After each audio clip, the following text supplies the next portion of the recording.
हरियाणा के फरीदाबाद में एक 23 साल की लड़की से साइबर ठगी का एक बहुत ही हैरान कर देने वाला मामला सामने आया है।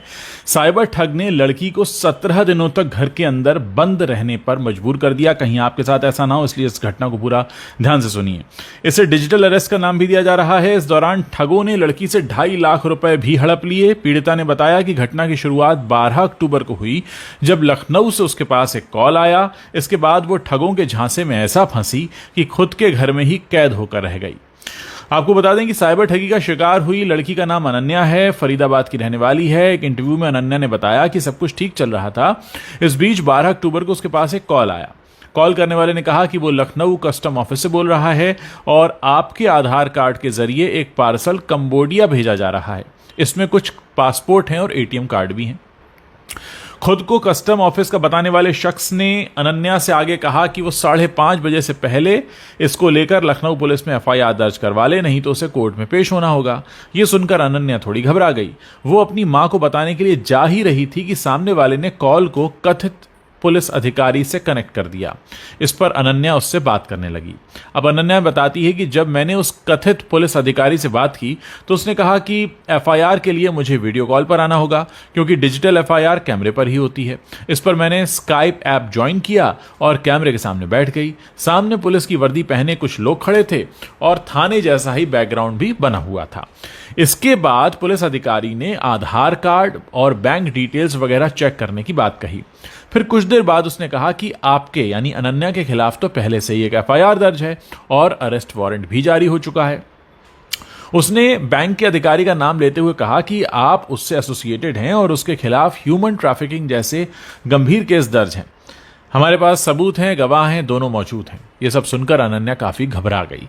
इसी बीच वीडियो कॉल पर बात कर रहे कथित पुलिस अधिकारी ने कहा कि अनन्या आप 1 मिनट रुकिए, हम आपकी बात सीबीआई अधिकारी से कराते हैं। और कुछ देर बाद एक सो कॉल्ड कथित सीबीआई अधिकारी भी लाइन पर आ गया। उसने अनन्या से कहा कि जितनी कीमत का आपके खिलाफ चार्ज है, वो बताया गया था करीब 3 करोड़ 80 लाख का, तो उसका 5% यानी 15 लाख रुपया आपको अभी देना होगा, नहीं तो हमें आपको तुरंत गिरफ्तार करना होगा। जब अनन्या ने इतने पैसे देने में असमर्थता जताई तो उसने कहा कि अब हम आपको डिजिटल अरेस्ट कर रहे हैं। इस दौरान आप अपना स्काइप बंद नहीं करेंगी, 24 घंटे हमारी निगरानी में रहेंगी, कैमरा ऑफ कर सकती हैं, लेकिन हम आपकी आवाज सुनते रहेंगे। और इस तरह ये लड़की जो है ये अपने ही घर में कैद होकर रह गई।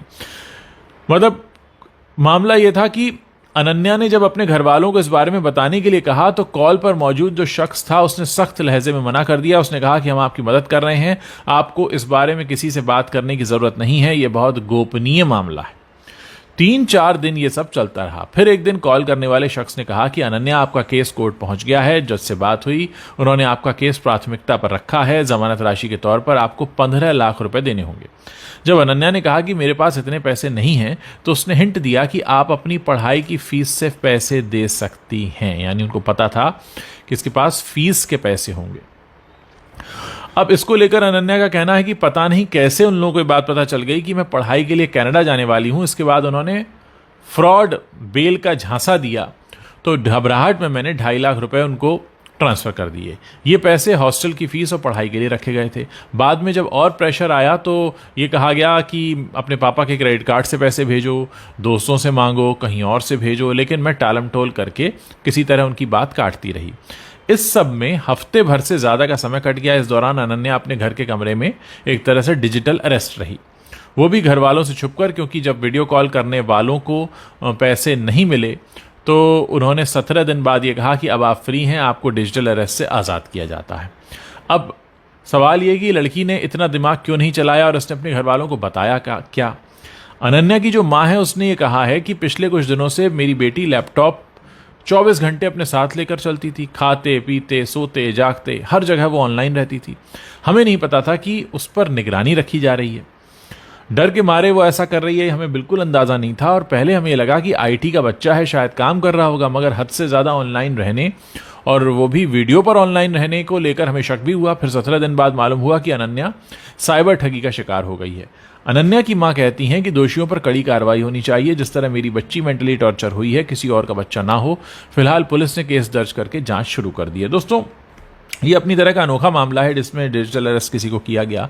मैं चाहता हूं कि इस वीडियो को आप ज़्यादा से ज़्यादा लोगों के साथ शेयर करें ताकि ज़्यादा से ज़्यादा लोगों के पास ये सूचना पहुंचे और ये लोग जो इतने शातिर हैं किसी और के साथ इस खतरनाक काम को अंजाम ना दे पाएं। जितना ज़्यादा हो सकता है इस वीडियो को शेयर कीजिए। व्हाट्सएप पर शेयर कर सकते हैं, फेसबुक पर शेयर कर सकते हैं, टेलीग्राम पर शेयर कर सकते हैं, अपने दोस्तों के ग्रुप्स में भेज सकते हैं। लोगों को बताइए कि ये सब भी चल रहा है।